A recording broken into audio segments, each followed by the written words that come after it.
people ask me a lot about creative process and about writing and things like that. And I always say, once you're engaged in something, be it a book or writing music, whatever it is, once you're engaged in that project, once you break ground on it, your consciousness as an artist becomes attuned to it. So you have to pay attention to everything that comes. No thought is random. Don't think, oh, this is kind of a weird idea. It's just random, or a dream or something like that. You have to write everything down and take all of it very seriously, because your consciousness as an artist has now become tuned to that specific vibration, and nothing is random anymore.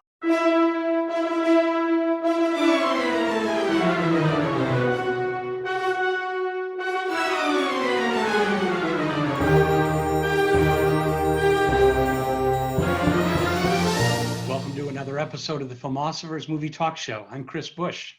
And I'm Dean Slider. And this is the show where we have philosophical conversations with the people who make and who love the movies.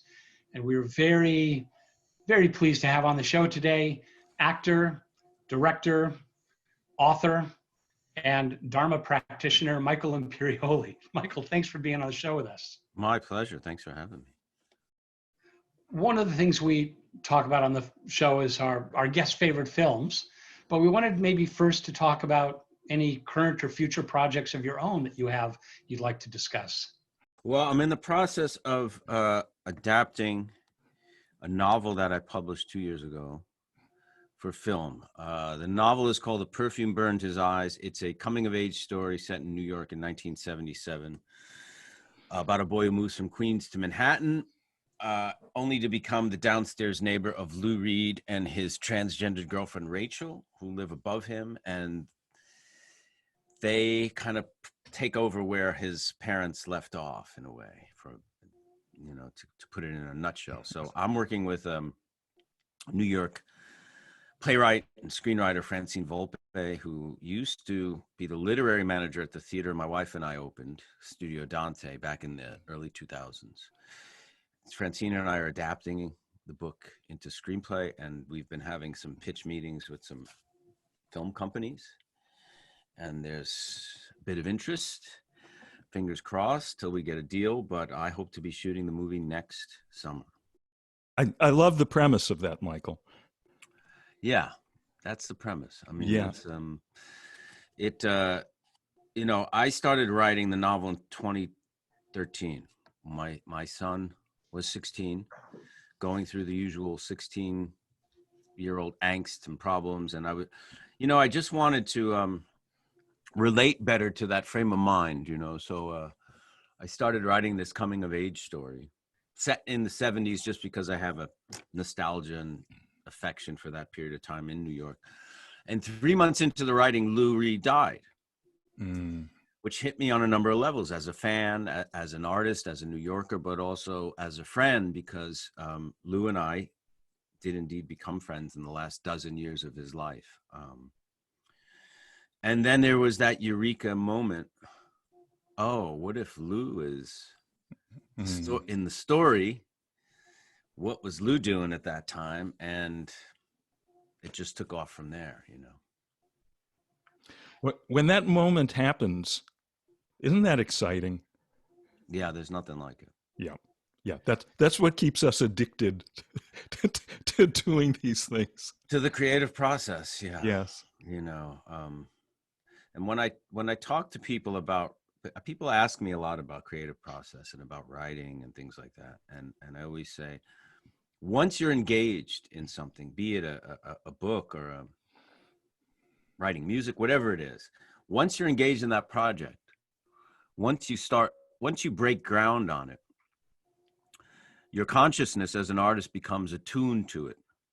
So you have to pay attention to everything that comes. No thought is random. Don't think, oh, this is kind of a weird idea. It's just random, or a dream or something like that. You have to write everything down and take all of it very seriously, because your consciousness as an artist has now become tuned to that specific vibration, and nothing is random anymore.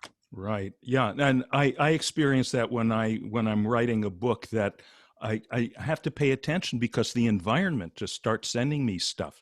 You know, That's just it. you crazy stories in the news and so forth. Go, wait a minute, that's a piece.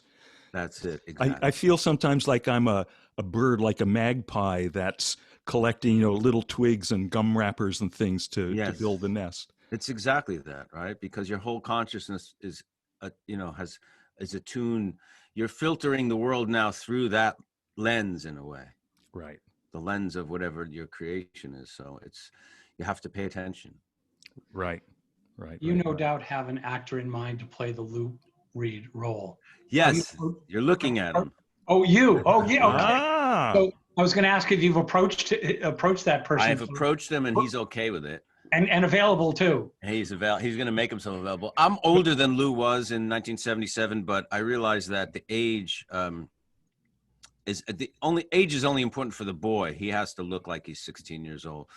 But the Lou character, it doesn't really matter. It's more his energy. I've been doing it the last couple of years, book festivals, different countries, because the book came out in Italy and it came out in France. And I do a lot of live readings where I act out the roles.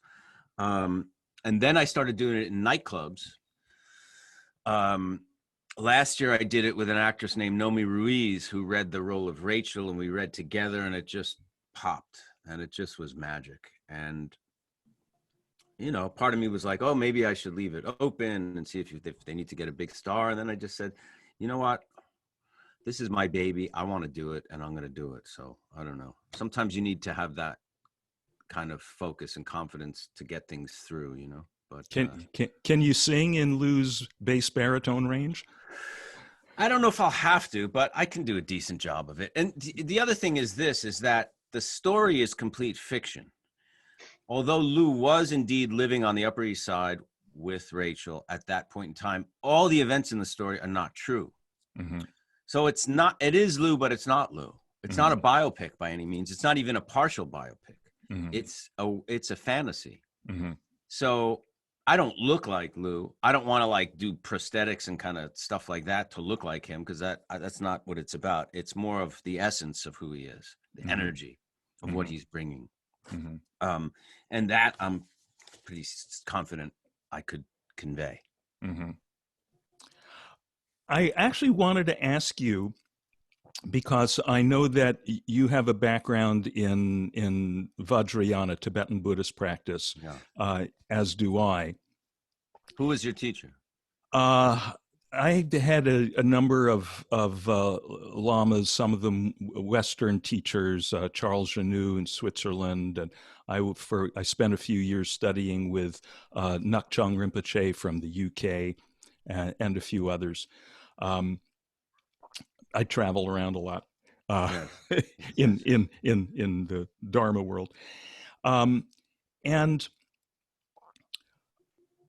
you've probably done the deity practices, where you go into meditation and you dissolve your outer form as Michael, and then you take on the form of some meditation deity, and then ultimately, the Idam, and then you explode that into space, so you don't get caught up in that form either. And that seems to me to have such a deep connection with what I would imagine you're doing when you act, if you're acting from a profound level. And I'm just really curious whether you've made that connection.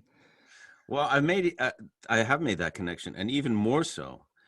When I started studying acting, I went to Lee Strasberg Institute, 1983. I was 17, right after high school. And the first thing you do there is, before you do any acting, you sit in a chair and you relax. They call it relaxation. And basically, you're letting all the tension out of your body. You're clearing your mind. Sounds like meditation, right? Rings a bell. And then you'll add a sound like, ha, to kind of connect your voice to your body. And then you might add a movement, just so you're not just locked into this sitting in the chair. And then you might add a sensory practice, which the very first thing you do is a coffee cup, where you visualize a coffee cup and try to create the sensations of the coffee cup. So you're engaging your concentration in real sensorial elements. So when you're on stage, you have things to actually put your attention to, not just I'm on stage reciting lines, you know. So you're actually engaging sensorially with the imaginary world. But on another level, relaxation's meditation, the movement is mudra, the vocalization is mantra, and the visualization is yidam practice. And I noticed that many, many years later, obviously, but there's definitely some odd, strange correlation there. Mm-hmm. Mm-hmm. And they both boil down to, just being, that acting becomes being. When you're on stage reciting lines, you're acting. And, that's that famous book with the title, No Acting, Please. Like, we don't want to see that. But if we're seeing people who are being, rooted in their beingness, and then the actions are just the expression of that. And, where I really saw that in your work so strikingly was in Cabaret Maxime. Yeah.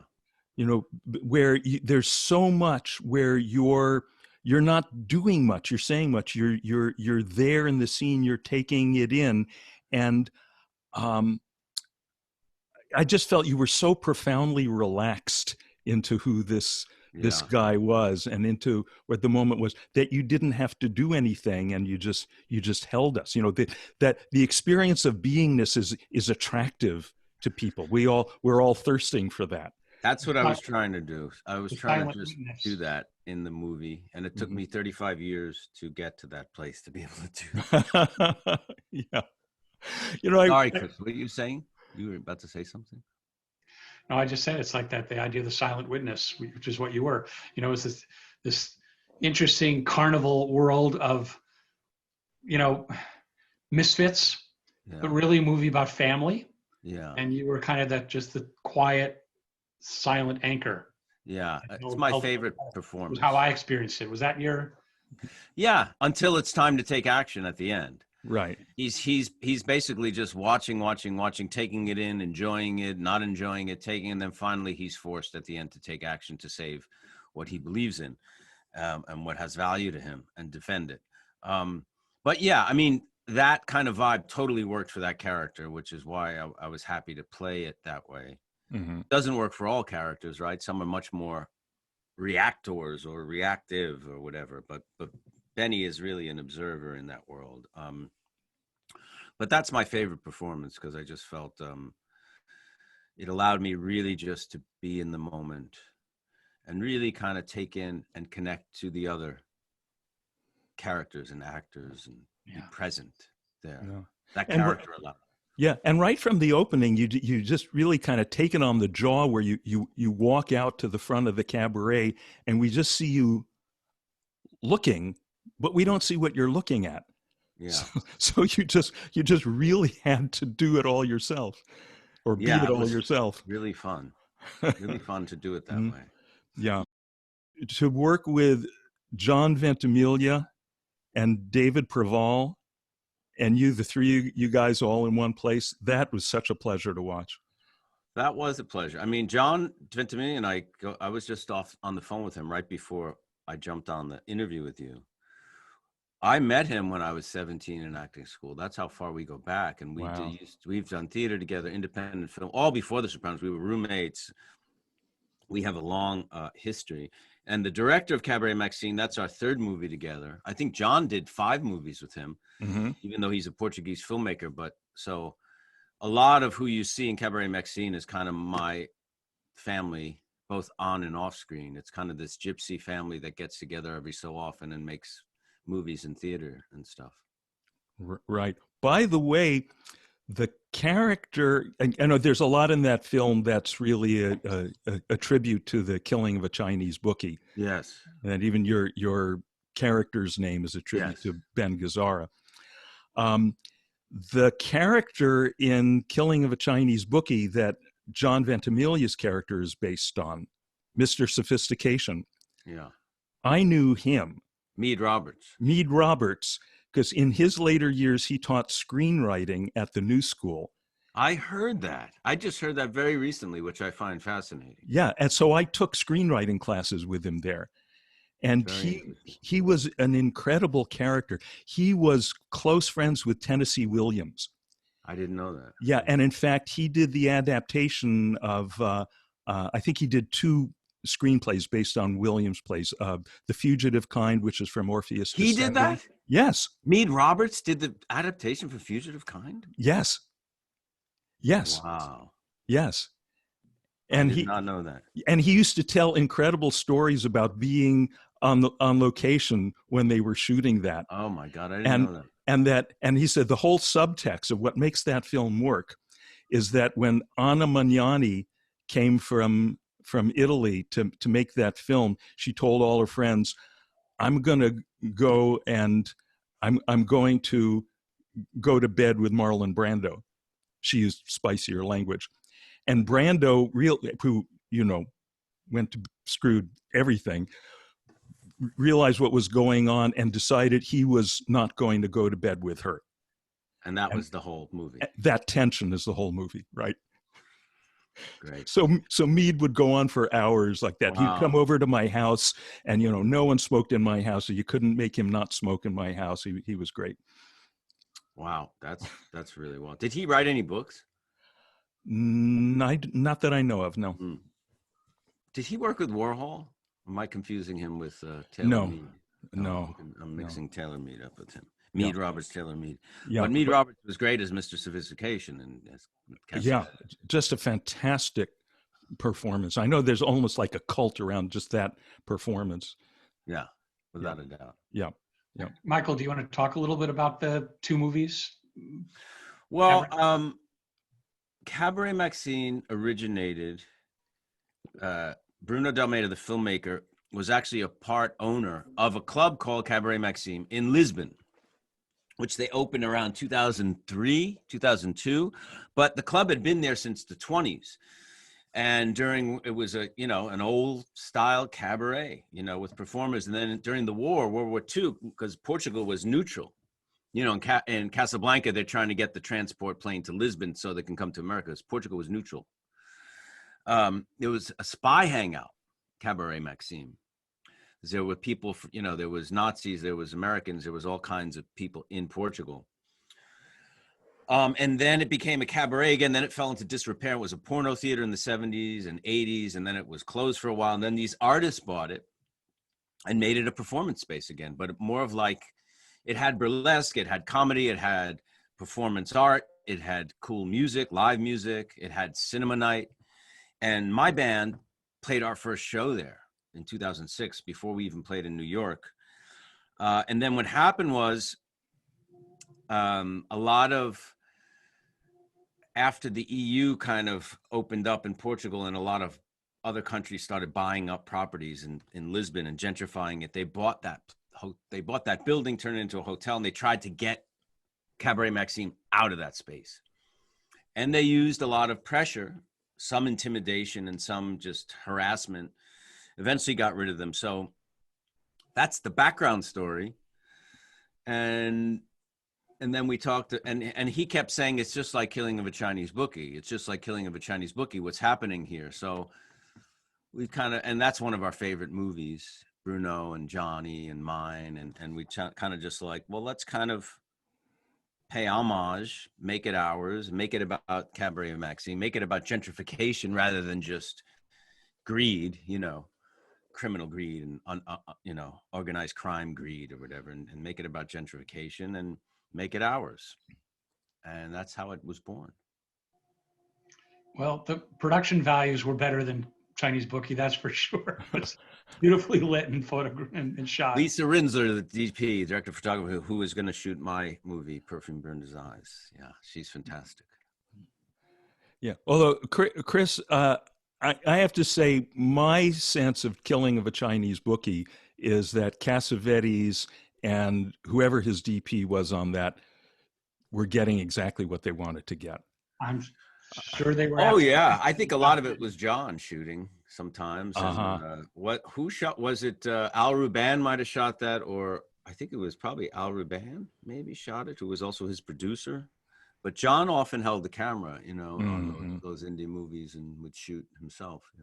Yeah, I mean the way that the camera, you know, it's always so intimate. It's like the camera's another character in there, just like dancing and fighting and making love with the other characters, and the way he'll, you know, there's a scene there where the Ben Gazzara character gets roughed up by the goons, and Carey. And he does it in one shot. We get about half a second of the close-up of him, you know, as he gets punched. That's all we need to see. And just to know that and move on. Yeah. You don't even see clearly what happens. And it's almost more humiliating and more disturbing than if you really saw him get blood and some fake stage punch. I mean, it's so effective and creepy and ugly. Yeah.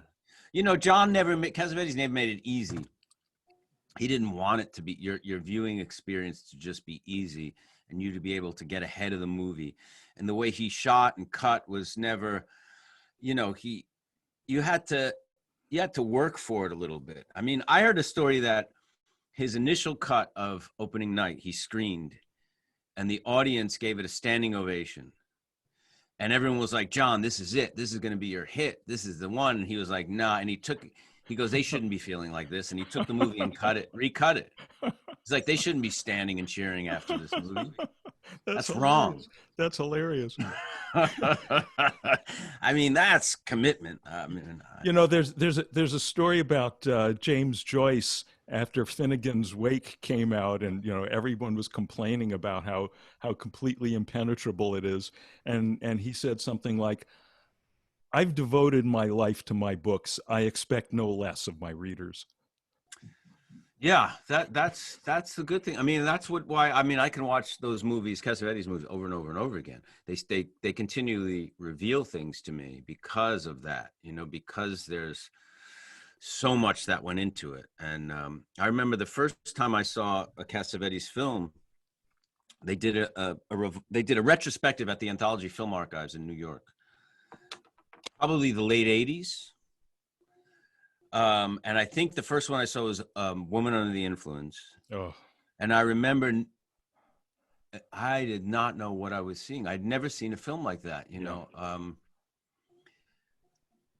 The sensation was I wasn't sure if I was in the beginning of the movie, the middle of the movie, close to the end of the movie, because the usual signposts Cassavetes didn't allow. Right. You know, usually when you watch a movie, you know, okay, this is the introduction, this is the beginning, here's the problem, here's the inciting incident, here's now we got to solve the problem, now they're figuring it out, and now they're going to wrap it up.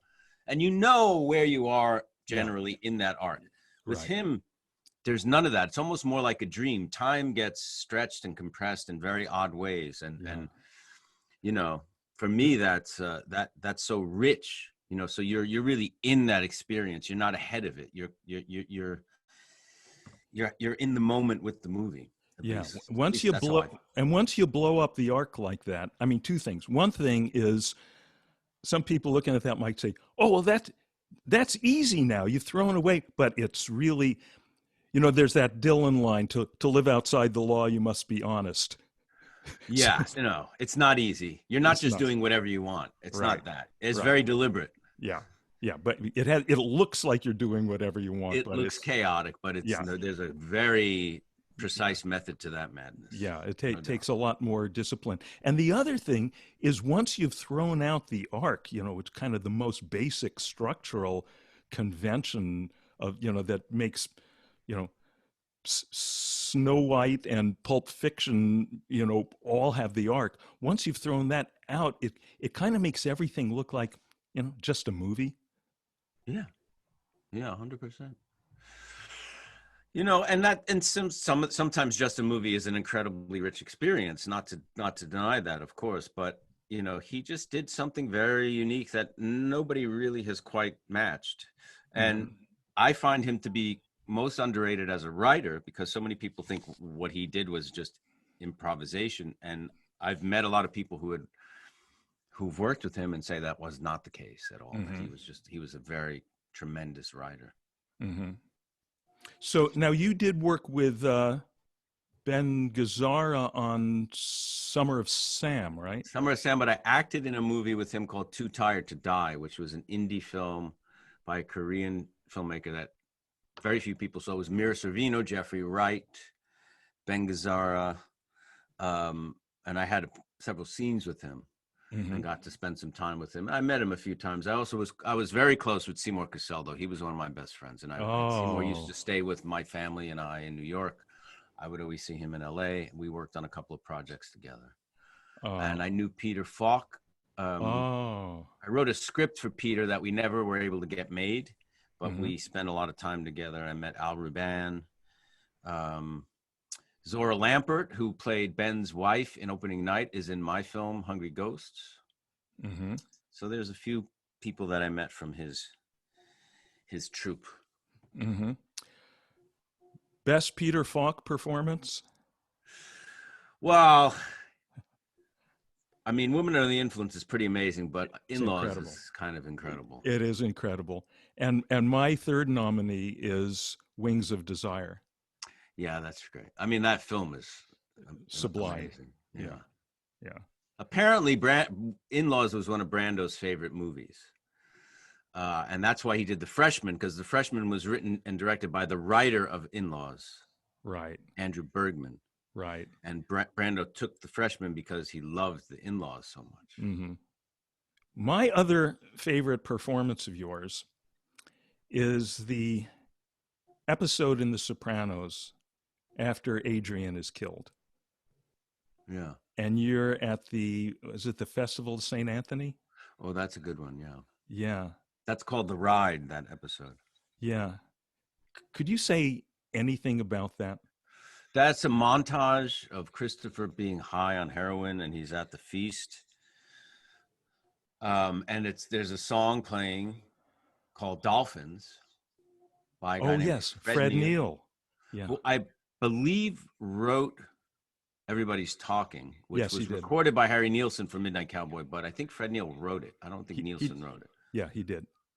But and it's just a very beautiful, weird montage, song, and moment that seems to really have touched a lot of people. I get a lot of comments from fans about that scene and that montage and that just strange place Christopher goes to. And they built this feast, they that was all us, production, and it looked like it was a real feast. And, moments like that are really fun to play as an actor because you give yourself up to an altered state of consciousness. It's not the usual state of consciousness that the actor that the character's in, So you really surrender to that and something else happens. And there's not a lot of, you can't rely on your old tricks as whatever rhythm you found in the character. Now it's just kind of, you have to give your body and your state of mind to something else. And that was one of my favorite things to play, actually. I think a lot of people's other favorite episode, which actually totally, I think, goes to your rhythms of the character and then, takes them all the way, is the one where you and Paulie are in the woods with the crazy Russian who you may or may not have killed. So much fun. The ultimate fish out of water. It's like Waiting for Godot or Laurel and Hardy or something. It's just, it wasn't written to take place in the snow. Like a few days before we shot Harriman State Park, which is not New Jersey. It's not the Pine Barrens. It's upstate New York near West Point. And 2 days before there was this blizzard and they were like, well, we got to shut down. And someone was like, no, wait a second. We got to go shoot. Now it's like the moon. Yeah. They're completely out of their element now. So, yeah. Now they got to lose their shoes. It just made it so much more, it's the ultimate fish out of water scenario. And two very different people, Christopher and Paulie Walnuts, and it just was so much fun. Yeah. And Steve Buscemi directed that, who was one of my favorite directors, because he really understands how actors work and how acting works. And it's very helpful for me to work with him. I worked with him on his first movie, Trees Lounge, which Seymour Cassel was also in, and John Ventimiglia. And that's how, David Chase saw Trees Lounge before Sopranos and loved it so much he hired the casting people. He wanted to know who cast this movie. It's so well cast. Sheila Jaffe and Georgianne Walken, and he hired them to cast The Sopranos. Wow. Yeah. Wow. Well, that's a great break. But that I love Trees Lounge. Not a lot of people know that film. It's a good one. But it's fantastic. And yeah, just watching Buscemi in that, this guy knows about actors. He knows where it comes from. Yeah. You mentioned Everybody's Talking a few minutes ago, and that's was played prominently in another film that you cited as being one of your favorites. Yeah. Talk about that for a little bit. Midnight Cowboy was probably, if I had to point to one movie that made me want to be an actor or be in film, that's probably it. I saw it way earlier than I should have seen it. It may qualify as a form of child abuse, but I'm grateful for whatever it did, because it's, it kind of, I saw when I was like 7 or 8, and it just haunted me in my whole life, still does. This story of these outcasts, these misfits who kind of bond together under these very difficult circumstances in New York. And to me, it's the Wizard of Oz in some ways too. Like there's Joe in the beginning in Kansas. He's in Texas in the movie, Kansas, in the Wizard of Oz, and he goes to Oz, and there's all these scary things, yet he finds friendship, and he finds almost love, but there's these huge obstacles and surreal obstacles and scary obstacles. And at the end, he's, through an incredible act of compassion and kindness and love, he leaves Oz to go back. Well, he's not going quite back to Kansas, but he is leaving Oz and finding home in a way. So those movies have and The Wizard of Oz was maybe my favorite film of all time. And I definitely see a correlation between those two. It's a story of innocence and growing up, and growing up without losing your innocence. And that's what my book is about, and what the movie of the book will be about. And even in my pitch that I've been doing, I talk about Midnight Cowboy and its influence, and how I see it as an influence in the film and in the book as well. And if we're talking about innocence, we have to talk about a film that I'm very grateful to you for getting me to see, which I just watched last night, is Lazzaro Felice. Isn't that a beauty? Oh my God. How did you discover the film, Michael? And they did a retrospective of Alice Rohrbacher's movies at MoMA just this past winter. And I saw 2 of her films. That was the first one I saw, and I was just mesmerized. She's very young, and her sister, Alba, is the lead actress in the movie. They do a lot of their work together. They're both very young. But I saw Lazzaro Felice, and I was just mesmerized. I love that kind of magical realism, and I think that's an incredible work of art, that movie. It's a must for anyone who's not seen it, who loves cinema. You have to see this movie. It's an Italian film, obviously. Right. Streaming now on Netflix under the title Happy as Lazzaro.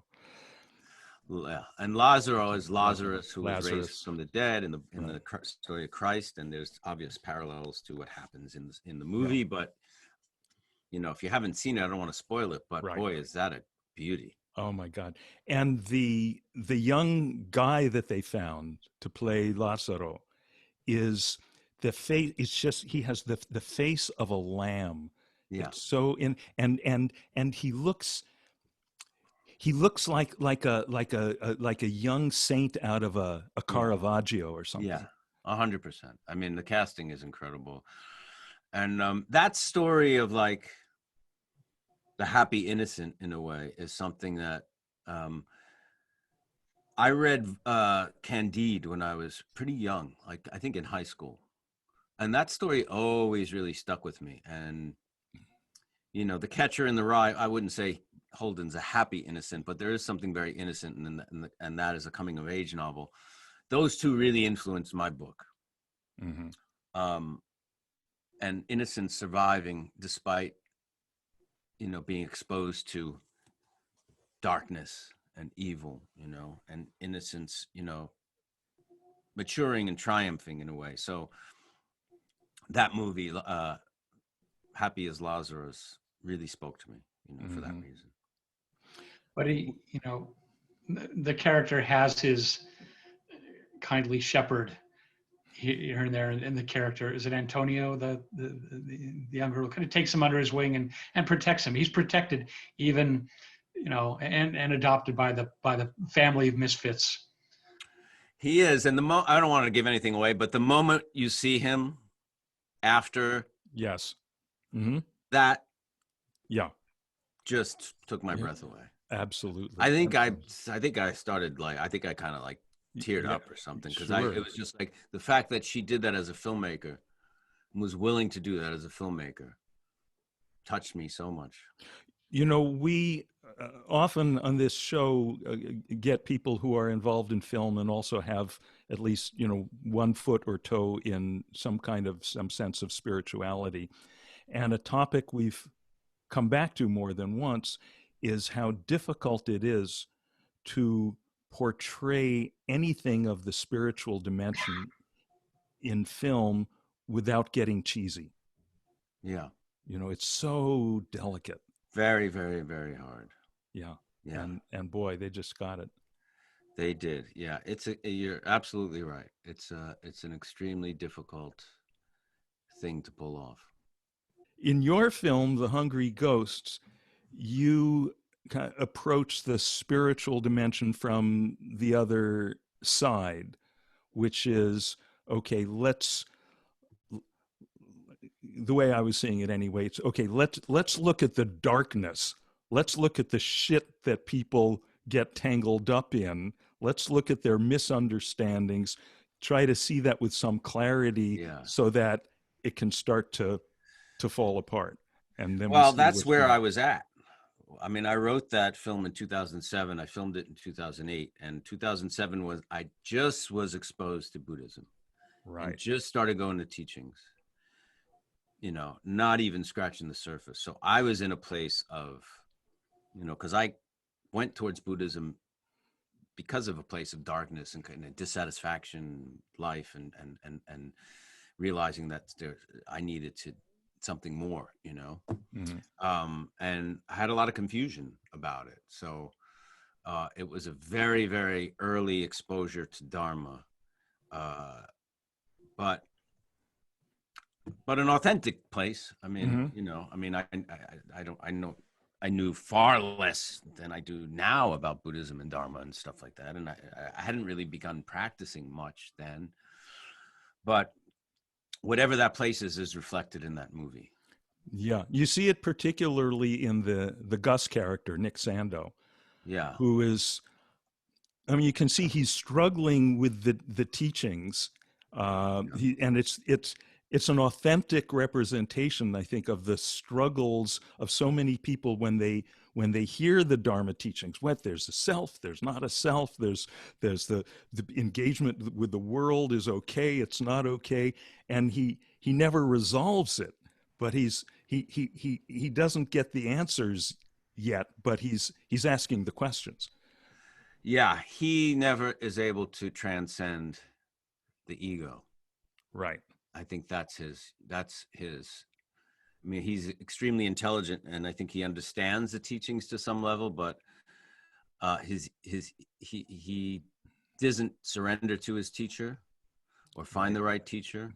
Right. And because of that, his ego winds up crushing him, I think, because I think to make any kind of spiritual progress, there has to be a willingness to at least let the ego get punctured to some degree. And I think he had a problem with that. Right. Well, you're probably in the right profession for that.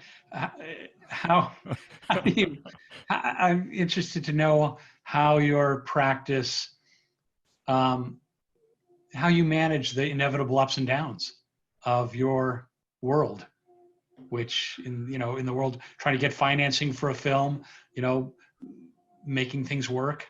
Yeah. That's a good question.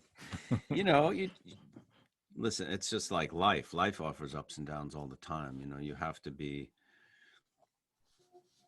just keep moving forward, I guess, you know, keep being passionate about stuff. I mean, I've always I work in TV sometimes, and high profile studio network things and film that way. And then there's the indie side, like writing a book and publishing it with an independent publisher, doing off Broadway theater, building a theater, producing theater, doing independent film with friends. Like The Hungry Ghost was something that I financed through people I knew who were generous enough and believed in me enough to give me the money to do it. So I did exactly what I wanted, cast who I wanted. I had no studio network making any kind of demands on me. And that's a very rare situation to be in. And they go back and forth between those worlds. You know, I don't know how I bear. I mean, I like to try to stay sane and just try to keep moving forward and try to have some meaning. But I think the key is, like, when you hit something like The Sopranos, right, which becomes a big success, you make some money, people know you, there might be awards or nominations and reviews and all that stuff. After a long time of doing lots of things, like I said, in the indie world and in the Hollywood world, and you have this big success. And the danger would be from that point, now that ends. The danger there would be, okay, now the next thing you do has to top that. Either you have to be the star, or you have to make more money, or it has to be a bigger hit. And it's, you know, and that's the danger, because chances are it's not going to be a bigger hit, and you might not be the star, and it might not ever be as good as that. And I think that's where people make a lot of mistakes. They look at it as this like ladder to, I don't know what, the pinnacle of Hollywood, or winning an Oscar, or making 20 million a picture, whatever that is. And sometimes you have people encouraging you to do that, you know, in the business, agents and managers, which I didn't have that problem. But I think the best way to take it is back to the drawing board. Okay, what's next? What are you passionate about? Is it going to do a play? Are you going to go make theater? Are you going to do an independent movie? Are you going to do a Hollywood movie? But something that's interesting. Listen, as actors, artists, whatever line of business you're in, there's times when you need to make money, especially if you have a family, you have kids going to college. I get that too, and sometimes that's where you're at and what choices you have to make. But I think that the best thing to do is not look at it as like this, you know, one-upping yourself. I think that's where people fall into traps and then can get lost and not maintain a career. And in fact, that drive to always have to one-up yourself, I mean, that's what a lot of people hearing this may not know that your title, The Hungry Ghosts, comes from the Buddhist wheel of life, the 6 realms of the different kinds of identities that you can be, quote unquote, reborn into, which is not necessarily physical rebirth, but even psychologically, moment after moment, situation after situation. And the pretas, the hungry ghosts, are these beings with long, skinny necks and giant stomachs, which they can never fill. Right. So no matter what you eat, no matter what you drink, it's never enough. You need more, you need more, you need more. And that's right next door to hell. Right. So people think, oh, like I remember reading about Michael Jackson after he made Thriller, then the drive for the rest of his life was, oh, now I have to top Thriller. I have to sell more copies than I did with Thriller. And it's just, right. It's pretty close to hell. Yeah. I mean, that's the danger, I think. And that's in some ways, I feel like I've always done the same thing. You know, I was talking to John Ventimiglia just now, you know, and I was saying, you know, producing the movie out of the book, you know, I'm going to cast people that I've probably worked with, some for 30 something years. It's, you know, going back to, you know, it's always going back to that DIY, do it yourself, you know, have that kind of momentum. I started producing theater when I was 22, you know, with people that were in my acting class. Mm-hmm. So putting people together, bringing people, casting the right people, giving people jobs. I've done that my whole life. And I love doing that. And that's what we did at Studio Dante, the theater my wife and I built. And hopefully we'll be doing that next year on the set of The Perfume Burned His Eyes. Good, good. What else? What else? I have a short story being published in an anthology. The anthology is called The Nicotine Chronicles, published by the Akashic Books, who did my novel. And they did an anthology, Cocaine Chronicles, Marijuana Chronicles, Heroin Chronicles. This is Nicotine Chronicles. It's a theme dealing with tobacco, smoking, nicotine. Stories by Joyce Carol Oates, Jonathan Ames, Eric Bogosian. My story is kind of a magical realist allegory set in the Caribbean. Nice. Called Yassiri, and that comes out next month. And I love it. I love the anthology, and I'm very proud of my story. Oh, that's great. Have you found that there are a lot of people in your profession who have a sense of whether specifically Buddhist practice or just in general the meditative dimension, the spiritual dimension, and are integrating it with their work, or do you feel kind of out by yourself with that? I don't find much, to be honest. And, you know, I started teaching meditation a couple of weeks ago I got on Instagram the last year, and I post a lot of stuff about Buddhism and music and film and literature and stuff, mostly art and Buddhism. And people were writing me from all over the world, all different faiths. How do I meditate? Tell me how to meditate. So I started direct messaging people meditation instructions, and there were a lot of them. So I said, hey, what if I do a little video? And people were like, okay. And then I was like, well, maybe it should be live, because maybe it would draw more people and it would be more motivating for them. So for the last 2 weeks, we did this Zoom webinar. We've had hundreds of people all around the world, Saudi Arabia, Indonesia, Italy, Turkey, US, South America, meditating together. Just very basic, it's total secular meditation. It's not Buddhism. Right. Calm abiding.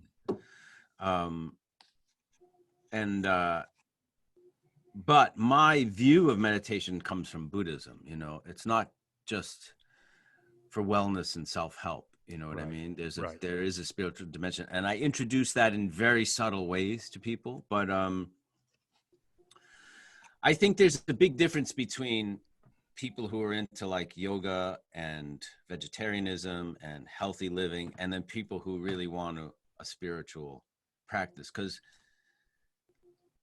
to really be a Buddhist and to really practice Dharma, it's not just about making you feel better. It's a big challenge. My teacher, Ngak'chang Rinpoche, who I mentioned was British, used to say, if you just want to relax, get a massage. Yeah. Well, Zonsar Khyentse Rinpoche wrote a book called Not for Happiness, which is basically all about that theme. Right. I mean, but at the same time, I think it's good that people, if they're attracted to meditation, should have an opportunity to learn it and practice it, because that may help their thinking and lead them down a spiritual path. But exactly, I mean, Buddhism, practicing Dharma is hardcore. It's not, you know, for the faint of heart. And it really involves changing the way you look at the world and yourself and your ego and all those things. It's not just like, oh, I can face the day now. You know, I mean, there's aspects of that, but it's, you know, it's pretty hardcore. You know, it's not meant to just amp up the ego and reinforce the ego or reify the ego. It's kind of meant to tear it down. Yep. Yep. But I don't know how good it's doing for me, but I mean, that is what they teach. Right. And I think in a lot of cases, you know, what's going to determine whether or not you're willing to go the distance with that is just, have you suffered enough? Are you sick enough of suffering to do something about it? that's why a lot of the Tibet, I mean, my focus is Tibetan Buddhism. I don't have a lot of experience in the other traditions. But I think why a lot of the Tibetan lamas love the Western and American and European students is that they didn't grow up, it's not a cultural thing. They didn't grow up with Buddhism for the most part. Most of us did not.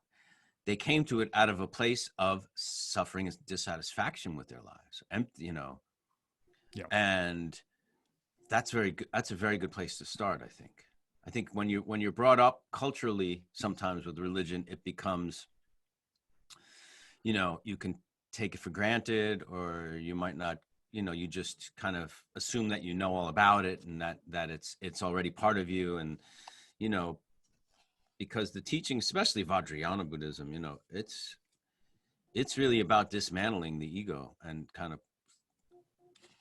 figuring something else out. Right. See, when you tear down everything that you thought was reality and you see what's left. Yeah. And you go, exactly. Oh, yeah, there's some freedom here. Michael, I wanted to mention, actually, Chris mentioned earlier a book that I wrote in 2005, because I'd actually like to send you a copy of this. So this is Cinema Nirvana, Enlightenment Lessons from the Movies. I have to have that book. Yeah, okay. In particular, there's one chapter where I take the big sleep and I break it down as a tour of the 6 realms. Which I think you'll have a lot of fun I don't with. know that movie so well. I've seen it, but it's been a long time, but I have to look at it in terms of that. I mean, Groundhog's Day did it, right? Yeah. They really did. They did the rebirth very well, I thought. And Harold Ramis was a Buddhist and sponsored a lot of His Holiness the Dalai Lama's visits to Chicago. Yes. Yeah. I met his daughter, who is a Buddhist as well, I believe she is, but she was exposed to Buddhism through her father. But that movie, Right. What I actually do in the book is every time while I was working on it, someone said, like, oh, you have to write about Groundhog Day because there's so much Dharma in it, or you got to write about the Matrix. I made a list of everything that people said I had to write about and then didn't write about any of those because clearly those were too obvious. They were already written about. They were already written about, and also that the Dharma there was pretty overt. So instead, I write about Snow White and the 7 Dwarfs and The Godfather and Jaws and Invasion of the Body Snatchers and stuff like that. So, are you saying that the Dharma, is subconsciously in us all in a way and gets out? If the means exactly, because if the Dharma is what it's supposed to be, it can't help but be everywhere. That makes a lot of sense. And that the films, and for that matter, the paintings, the symphonies, the sports performances that become classics that really speak deeply to us it's going to be shining through in some particularly powerful way because that's what we're responding to. Yeah, that's beautiful. I agree 100%. Yeah. So we'll have fun with that. All right. Have you had fun, Michael? I hope you've had fun. I've had big fun. I could go on for hours. You guys talk my lingo. Yay. Good. Well, maybe part 2. Part 2. We'll come back. After a perfume burned his eyes, it comes out. We'll do a special, a 1-hour perfume burned his eyes. Please. Yes, please. Right. Okay. Sounds good. Okay. Thank you both. Thank you so much. That was a lot of fun. Michael Imperioli, thank you for joining us on the Filmosophers show. It was a real treat. Real Take care. Take care. Thanks so much. Thank you for joining us on the Filmosophers Movie Talk Show. Please subscribe to stay up to date on our newest episodes.